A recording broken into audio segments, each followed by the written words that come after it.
And Gary, it's over to you. Go ahead. Thank you. Thank you very much for the invitation. And today I will talk about geometric design of Kirigami metamaterials. And this is joint work with my collaborators, Kate, Levi, Lucy, and Maha. So first of all, a little bit about Kirigami. Kirigami is the Japanese art of paper cutting, where the name Kiri means cutting in Japanese, and Gami, that means kami, means paper in Japanese. And people have been using this idea of introducing cuts on paper for creating different artistic designs for hundreds of years, like making different kind of decorations or pop-up cards in recent years and so on. So we can see that there are like both 2D and 3D Kirigami design. But in recent decades, Kirigami is no longer just about artistic design.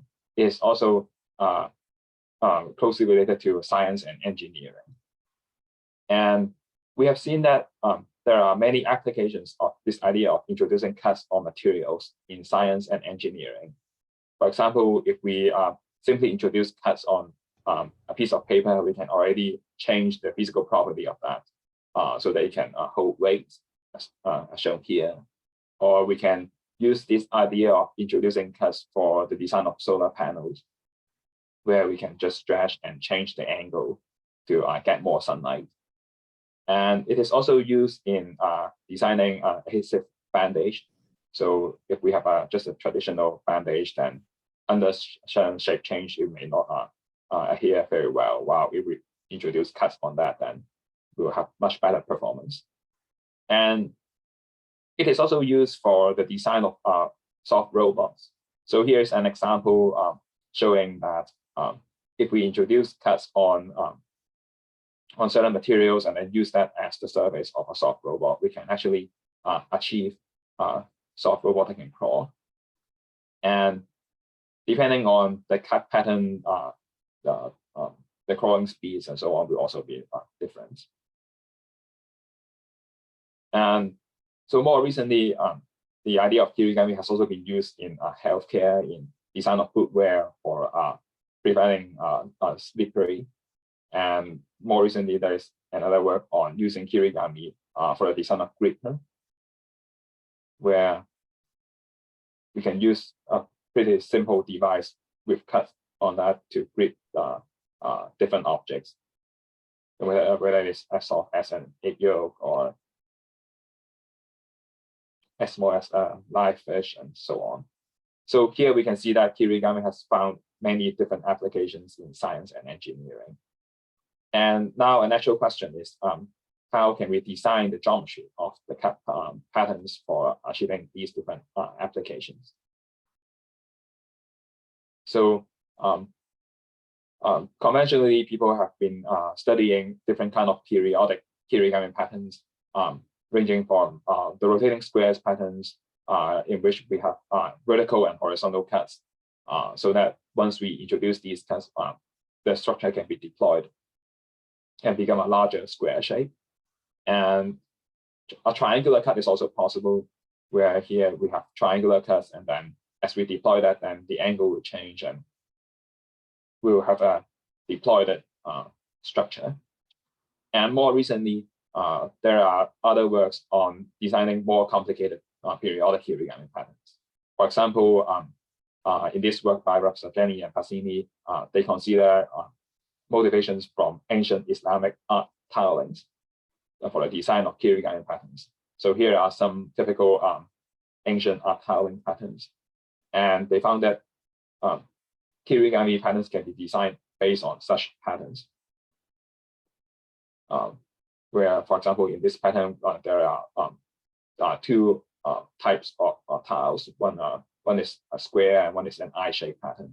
And here we have some triangular pattern together with some other patterns that can also be used for the design of Kirigami pattern. And there are also some other more complicated patterns considered in recent years. For example, this is a pattern with curved cuts, and again, this is giving us a deployable structure, so that when we pull that, we will have holes in between the tiles. So motivated by these works, a question that we asked is it possible for us to come up with a more general framework for designing periodic Kirigami patterns? So we found that periodic Kirigami patterns are actually related to a concept called wallpaper groups in mathematics, in which we know that there are exactly 17 types of repetitive patterns on the plane that can tile the plane. And these 17 types of repetitive patterns have different properties in terms of rotational symmetry and reflectional symmetry. They can have 1, 2, 3, 4, or 6-fold symmetry, and they can be with or without reflectional symmetry. And the combinations of these symmetries give us exactly 17 types of patterns. And these include the patterns that we saw previously, as those are also periodic patterns. So now a natural question is it possible for us to use any of these 17 types of wallpaper groups for designing a periodic Kirigami pattern?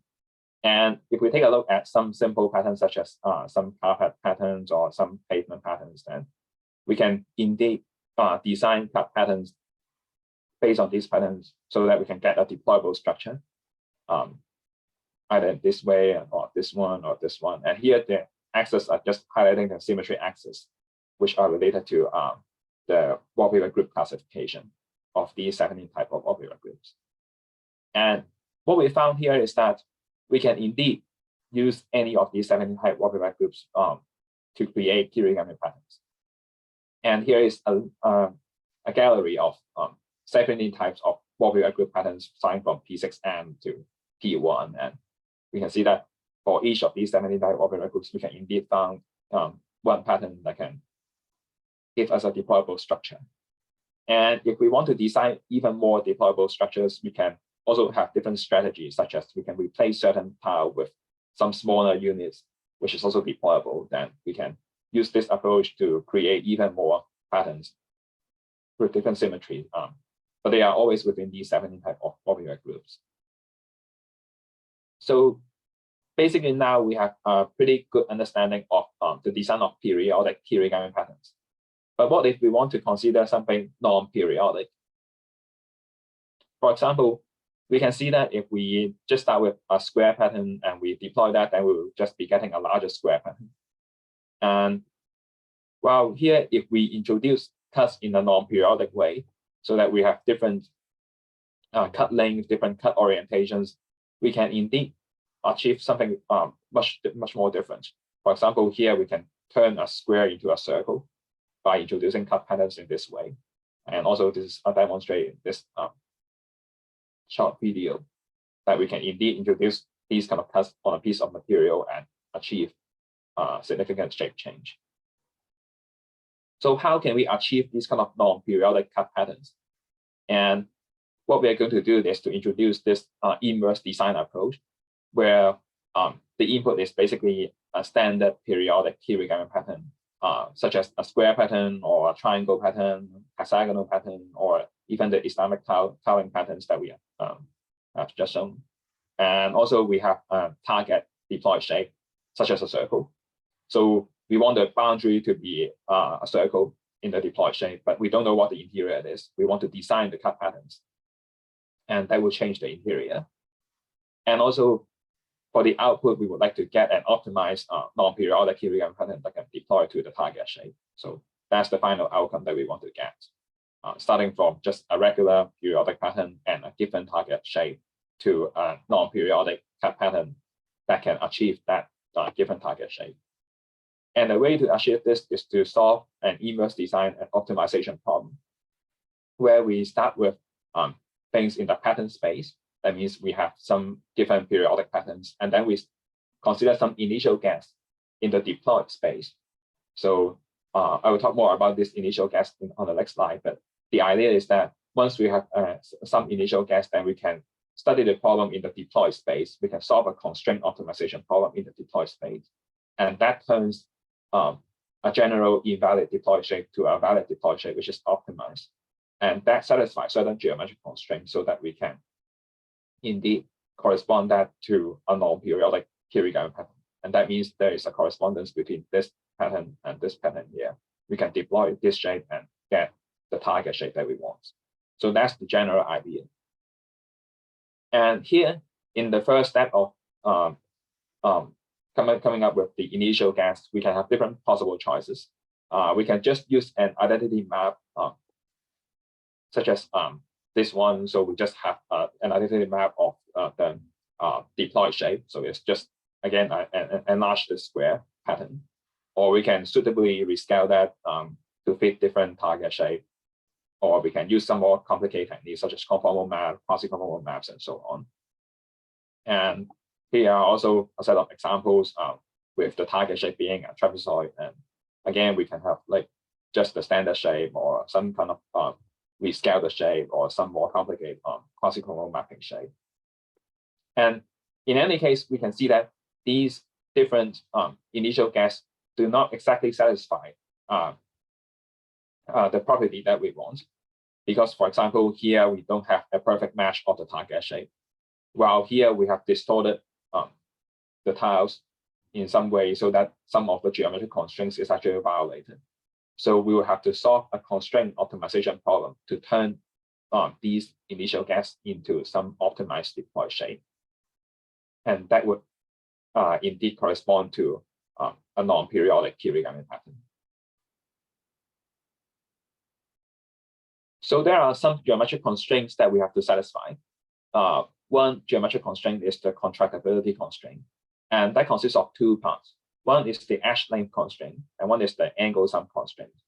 So if we take a look at the standard periodic pattern, we can see that the correspondence between the closed and compact shape and the deployed shape is that the four angles here around the center is actually corresponding to the four angles here, highlighted in blue. And these two edges and these two edges, these two edges, and these two edges are actually corresponding to the same edge, which is the same cut in the contracted shape. So in other words, if we want to change the tile geometry in this constraint optimization process, while still ensuring that the shape that we obtain is indeed corresponding to some Kirigami pattern that we can introduce on a piece of material, and then we can use that to deploy and get the optimized shape, then we will have to make sure that when we change, for example, the length of one edge, the corresponding length should also be equal. And also in this case, if we want to change the length of this edge, then we will have to make sure that the length of this edge is also the same. So we have these kind of edge length correspondence that we have to ensure in this optimization process. And also we have similarly the angle sum constraints. No matter how we change the geometry of these tiles, as long as they should correspond to shape like this, these angles alpha, beta, gamma, delta should add up to 2 pi. Because that's how we can ensure that there will not be any gaps in the final contracted state. So this kind of constraint has to be satisfied, not just for one cell, but for all the cells. So for all the adjacent cells, for as long as we can identify this kind of correspondence between one point and certain angles, then we have to make sure that these angle constraints and also these edge length constraints are satisfied. So that's basically the first set of constraints that we have to satisfy. And there is also the boundary shape matching constraint that we have to satisfy. So we are given a boundary shape such as a circle. Sorry. And so what we want to do is that we want to make sure all the boundary points will lie exactly on the boundary shape that is the target shape. So that means for all the boundary nodes, if we consider the boundary nodes and their projections onto the target curve, the distance should be 0. And that will ensure that those points exactly lie on the target shape. And we also have the non-overlap constraints, which basically ensures that there is no overlap between adjacent tiles. So even with this boundary shape matching constraint and the previously mentioned angle constraints and edge length constraints, there may be situations like this where two adjacent tiles may be overlapping with each other.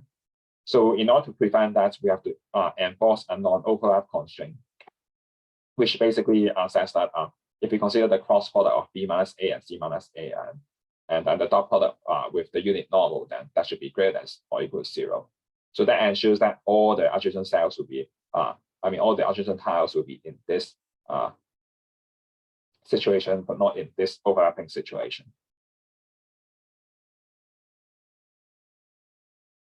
So basically, these are some constraints that we have to ensure in the constraint optimization process.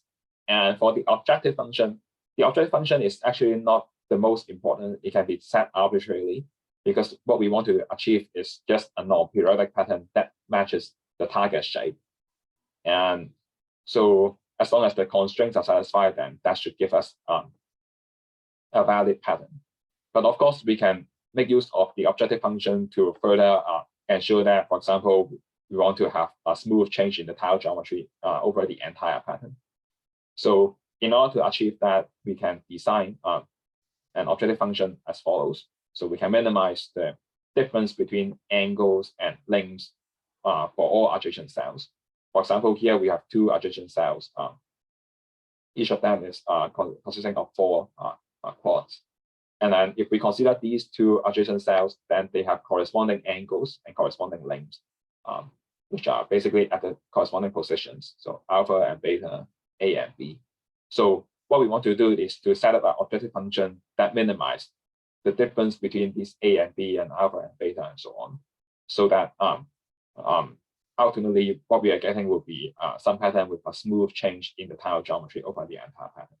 And that means there will not be some parts with a particularly large, for example, area or particularly sharp angles, while other parts are with some other sharp changes. So we want things to be changing as smooth as possible across the entire pattern. So that's the objective function. And then for the constraints, we have the constraints that we have just mentioned, the edge length constraints, the angle sum constraints, and the boundary shape matching constraints, the non-overlap constraints. And we can also have an optional contracted boundary constraint.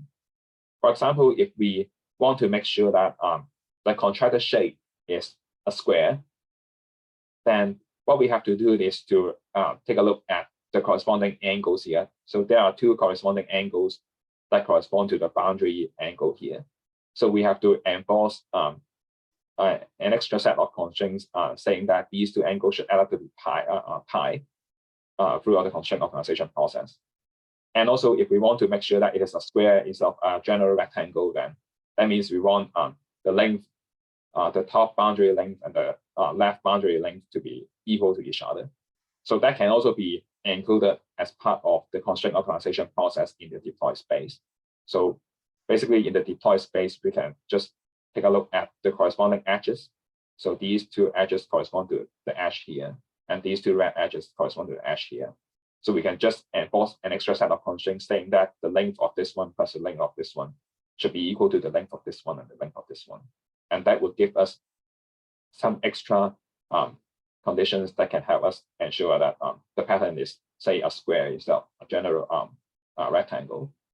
And of course, if we want to make sure that the angle here, the corner angle is a right angle, then we can enforce a right angle constraint for this specific corner angle. So putting these objective function and these constraints together, we can just solve the problem using MATLAB's fmean, where we use all the coordinates x, I, y, I as the variables.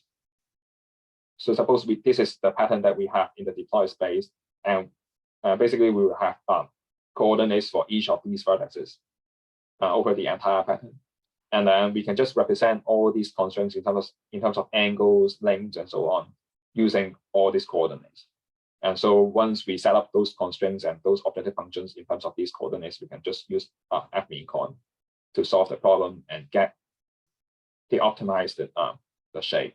And that will give us the optimized, basically a set of coordinates that correspond to the optimized shape. And since the optimized shape satisfies the contractibility constraints, we can make sure that they can be contracted to a closed and compact shape. And that is the non-periodic cut pattern that we have.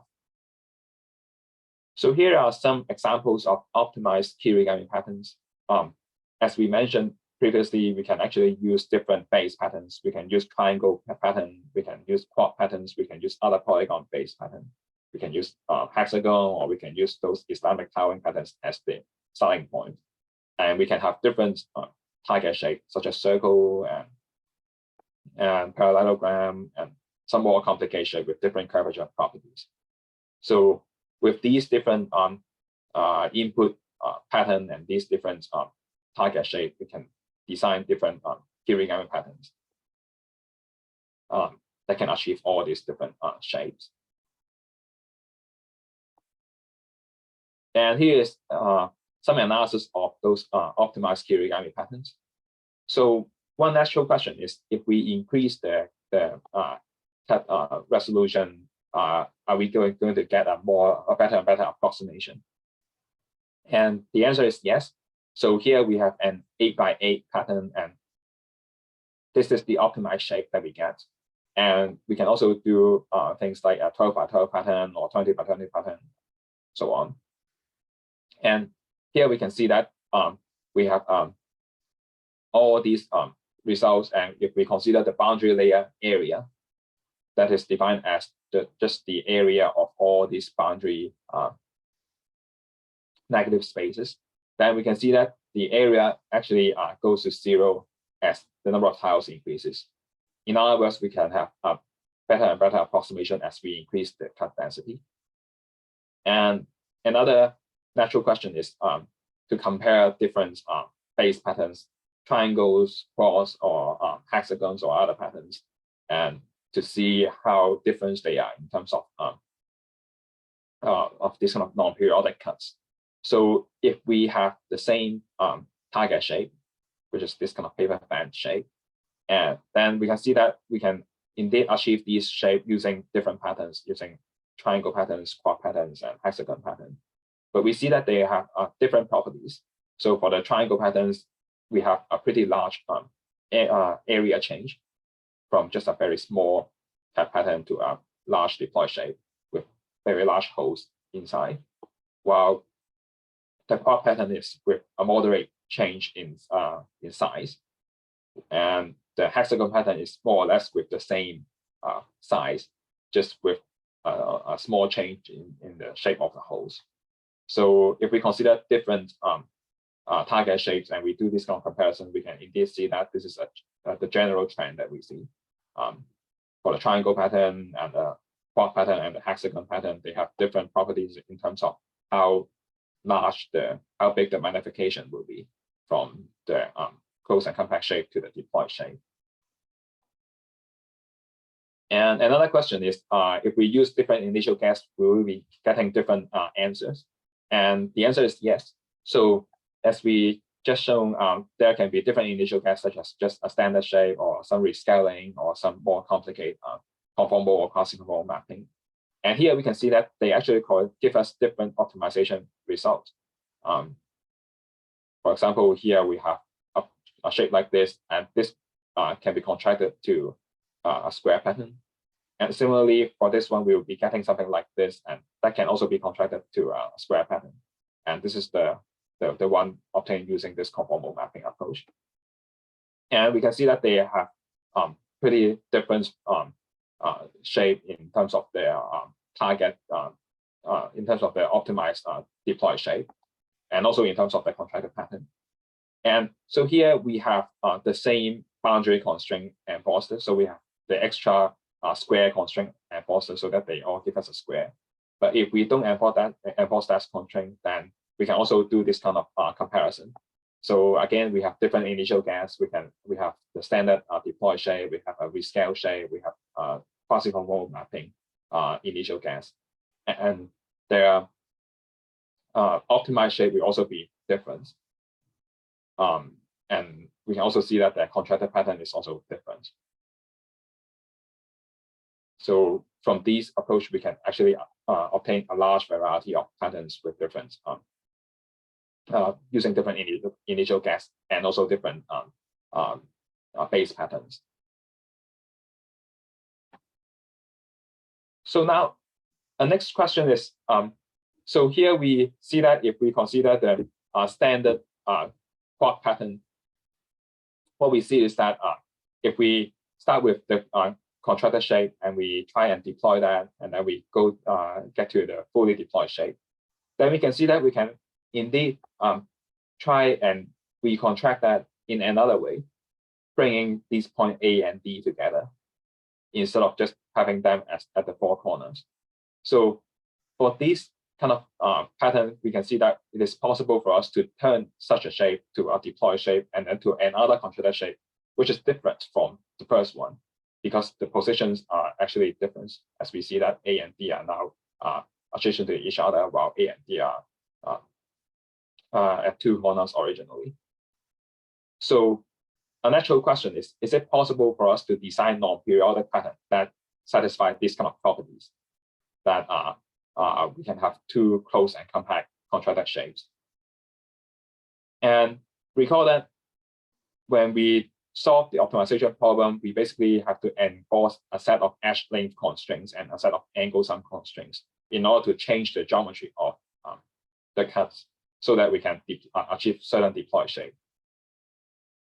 And in fact, if we consider a dual set of constraints, again, in edge length and in angles, then we can see that that's how we obtain the second contracted shape in this case here. So it's possible for us to obtain a second contracted shape because we have these two edges equal to each other. That means L is equal to K. And we also have these four angles adding up to 2 pi. And that's how we get something without any gaps in the second contracted state. So what if we now try and plug in this extra set of constraints into our existing optimization framework? So we find that if we plug in this extra set of constraints, we can indeed obtain non-periodic cut patterns that satisfy this interesting property of having two close and compact contracted shape.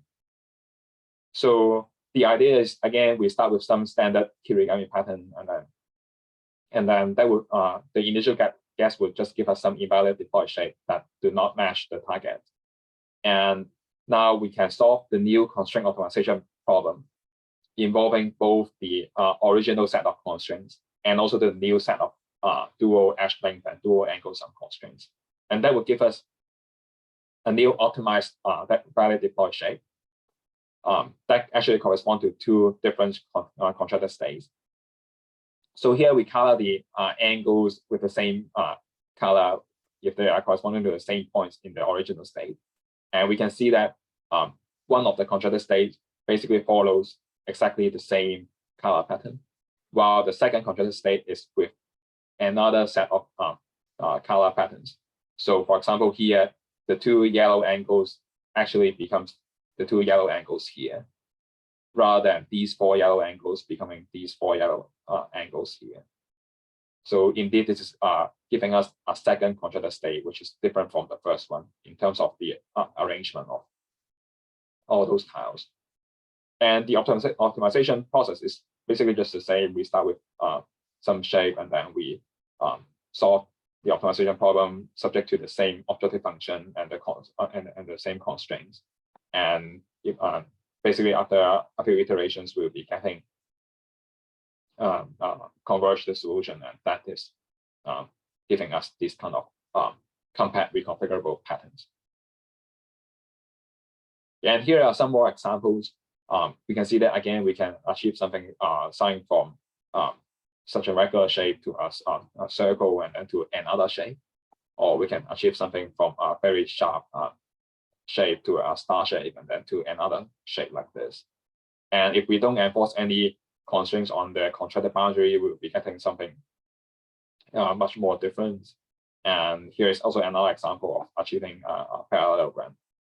And so here we can see that they somewhat look like just a rotation of each other in some cases.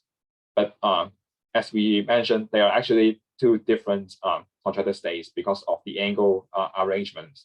So one angle arrangement is with, say, the same color, while the other angle arrangement is with totally different color arrangements. And so we also explore other possibilities, such as what if we enforce an extra set of symmetry constraints just to try and make sure that the pattern is more symmetric and look nicer. So it's possible for us to do that, and that would actually help us save some computational costs because we just have to solve the optimization problem for half of the coordinates. So in this case, we have a symmetric pattern that can be deployed to a paper fan shape and then contract to another shape. And we can also have a pattern like this deployed to an egg shape and then contract to another shape. And here's just another example deploying to a heart shape and to contract back to another shape. And also we can try, we can have the same approach for other base patterns, such as the triangle pattern. So the idea is the same. Originally, we have these 6 angles added up to be 2 pi. But then in the deploy state, we find that it's possible for us to recontract that in another way. That gives us these 6 angles in blue that correspond to these 6 angles at the original state. So in other words, if we enforce an extra set of constraints in terms of these blue angles and these correspondence of the edges highlighted in blue, then we can indeed achieve this kind of compact reconfigurable pattern for triangles. So we have a triangle pattern that can be deployed to our paper fan shape and then be recontracted to another triangle pattern. And so far for all these patterns, we see that they are not necessarily rigid deployable, meaning that the patterns may need small tile deformations throughout the process to move between states. So for the contracted state and for the optimized deployed state and for the recontracted state, we can guarantee that they don't have any tile deformation, because that's how we solve the constraint optimization problem. But throughout the process of deploying that, we may have to go through some energy barrier, so that there may be some small tile deformation throughout the process.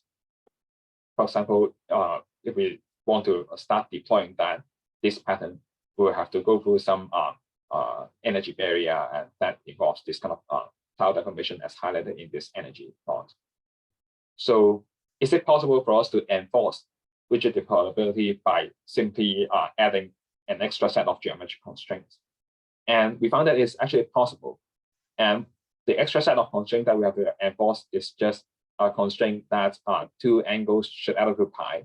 And those 2 angles correspond to the 2 angles here, adjacent to, but basically these 2 angles should correspond to the gaps. So the idea is that if we consider just each of these gaps as a kind of 4-bar linkage, then we will see that there are different possibilities in the pattern space. So these kind of closed gaps can be in this kind of V shape, or horizontal line, or just another kind of V shape. So for this kind of V shape, we will see that there is energy barrier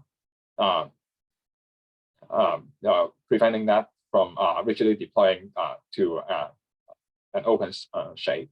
While if we have just a straight line state, then we can deploy that without any geometric frustration.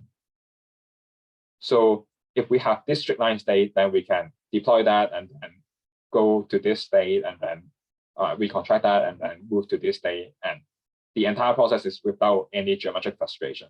While if we have such a state like this or like this, or these ones, then there will be geometric frustration involved. So in order to enforce rigid deployability, what we have to do is just to make sure that all these closed gaps are in such a shape. That means all these closed gaps should be either vertical, either like a straight line like this. So what we have to enforce is that just these 2 angles should add up to pi, so that when we close that, then that will give us a straight line. And also like these 2 angles, theta 1,3 and theta 1,4 should add up to pi, so that when we close this shape, then this will give us a straight line and so on. So by enforcing these extra set of constraints, we can then obtain what we have just shown in the first slide, which is a square to circle example created using a rigid wooden tiles. So there is no geometric frustration involved throughout the process. And we can also use acrylic materials and create the same thing without any geometric frustration. And so far we have been talking about 2D design. And in fact, we can also extend that to 3D surface fitting Kirigami design. And the idea is very similar. So for the objective, so we want to solve a constraint optimization problem. And now the objective function is basically the same. We want to is actually not the most relevant, and we just for example, want to have a smooth change in the tile geometry over the entire pattern. And about the constraints that we have to satisfy, most of them are just the same as the 2D case. For example, we have to have the edge length constraints, the angle sum constraints, and so on. But now we have some extra or some new constraints involved. For example, we have, instead of a boundary shape matching constraint, we have a surface matching constraint. So let's say we have a given target surface, which is a high power shape. And so we want to solve for a pattern that fit this high power shape. And that means for all the vertices, they should lie on this surface exactly. So we can replace the boundary shape measuring constraints with this surface measuring constraints in our optimization framework.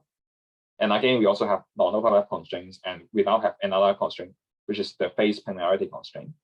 So if we want to prevent each of these phases to be bending, then what we want to do is to enforce the phase penalty constraint that gives us the volume of the tetrahedron formed by the 4 vertices to be 0.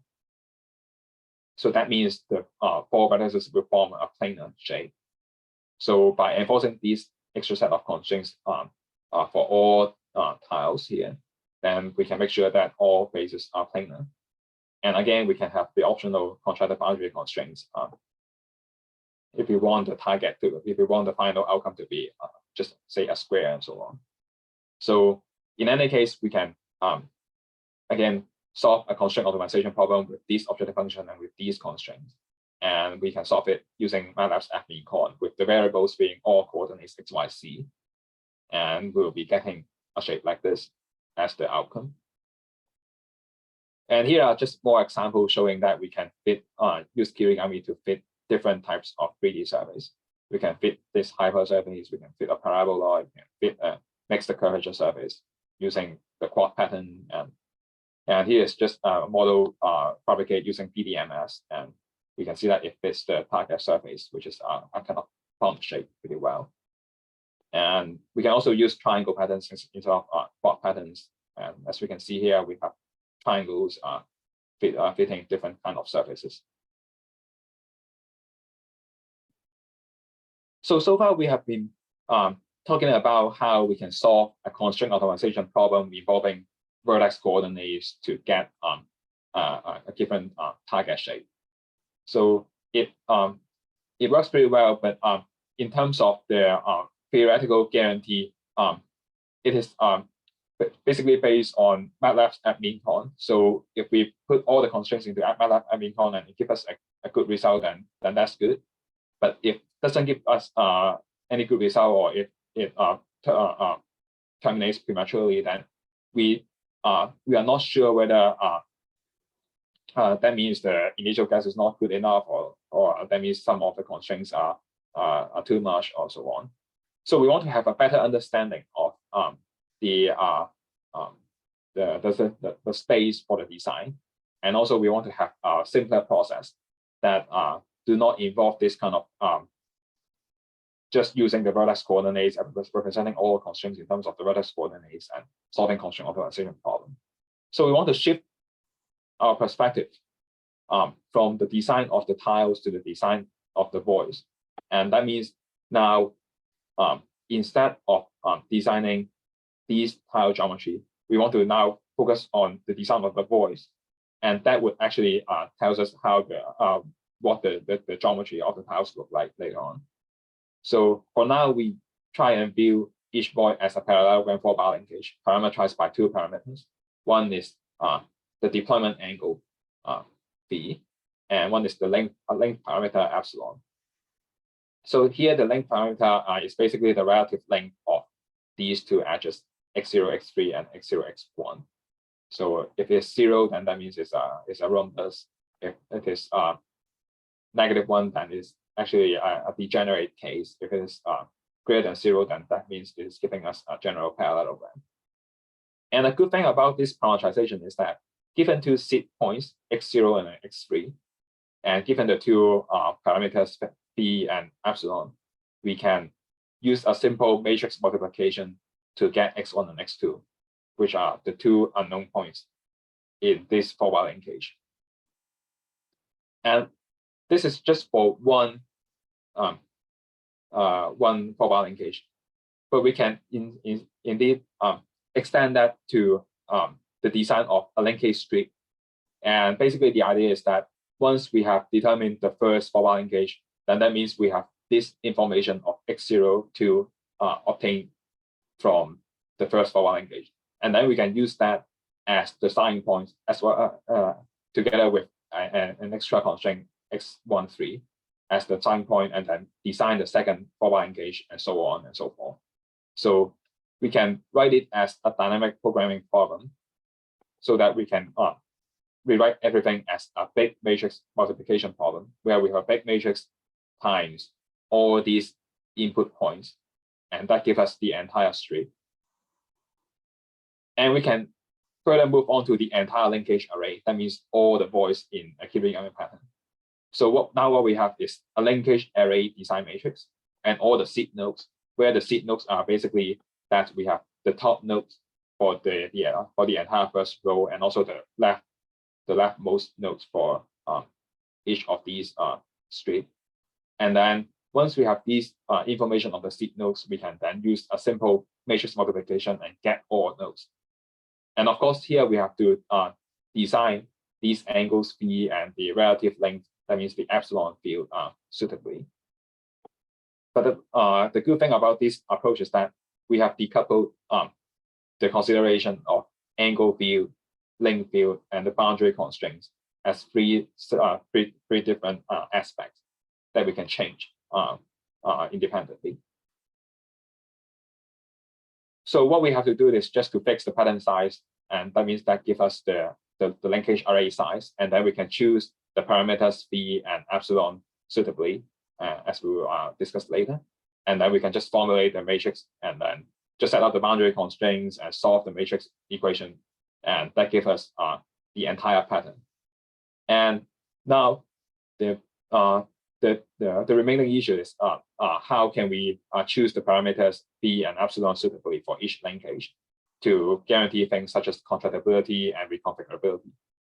And it turns out that we can just represent the constraints that we identified previously, such as the angle sum constraint, as certain constraints in terms of the deployment angle. So instead of representing them as the tile angles, we can just represent them as certain relationship between the deployment angles. So in other words, as long as we design the deployment angle field that's in a way that satisfies these constraints, then we can guarantee that the pattern that we obtain is a contractible pattern.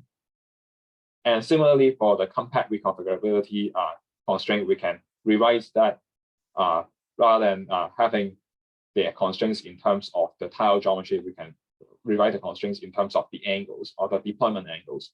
And that again gives us a very convenient way to ensure that the compact reconfigurability is enforced in our pattern.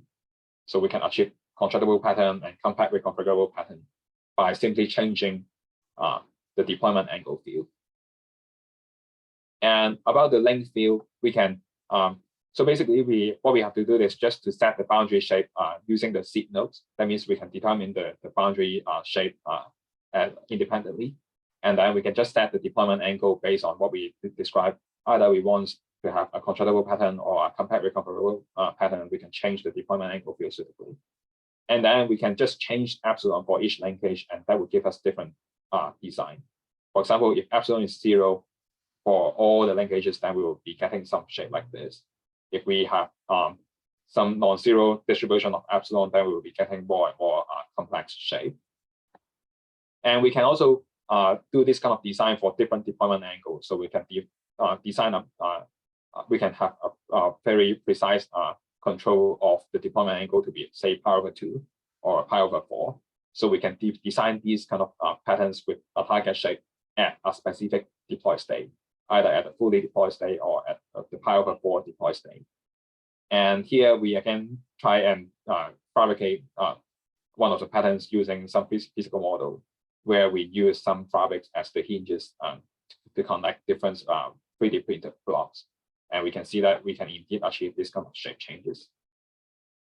And if we set the length field, the epsilon field randomly, we can indeed generate many different patterns. And because the entire formulation now just involves matrix multiplication, it is very efficient, and we can generate tens of thousands of patterns within just a few minutes.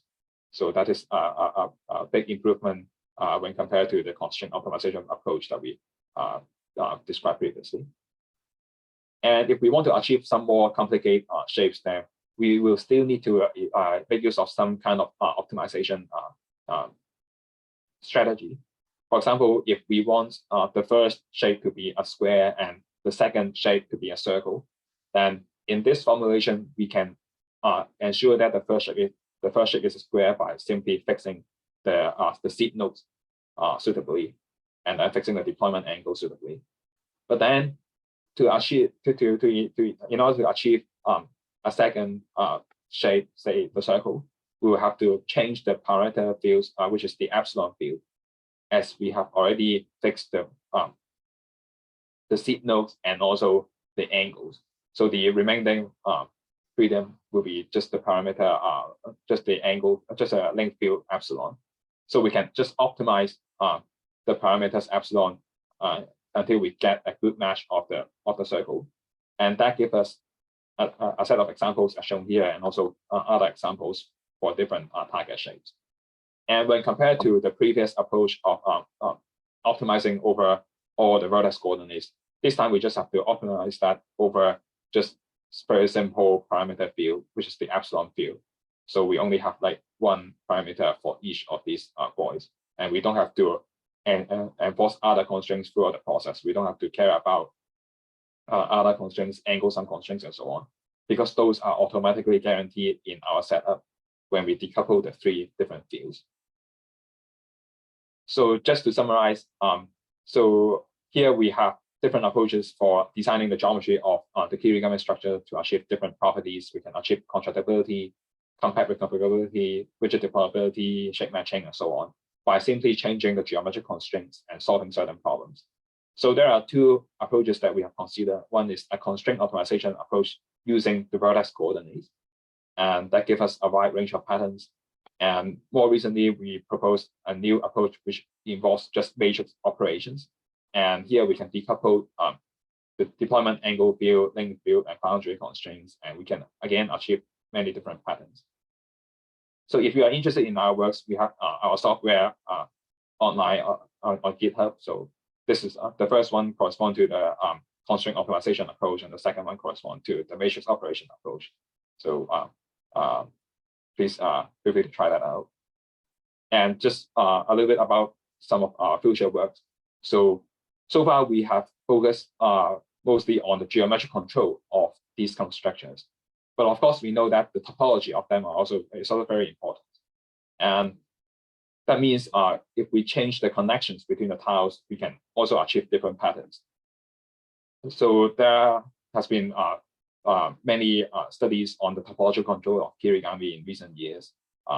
For example, here we have some very nicely designed topology of a Kirigami pattern that can give us such a interesting deployed shape. Or here we can here we also have some analysis of different topologies in terms of the connections, the different type of connections in general Kirigami pattern.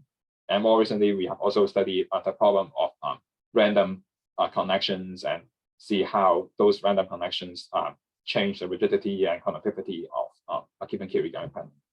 So a natural next step would be to consider combining the geometric control with these kind of topological control so that we can achieve a wider range of Kirigami structures. Okay, Gary, So fantastic. Thank you very much. But I can tell that there are a lot of questions already building up. Yeah. So I'm going to stop the recording now. Yeah. Thank you for the talk on behalf of everybody. And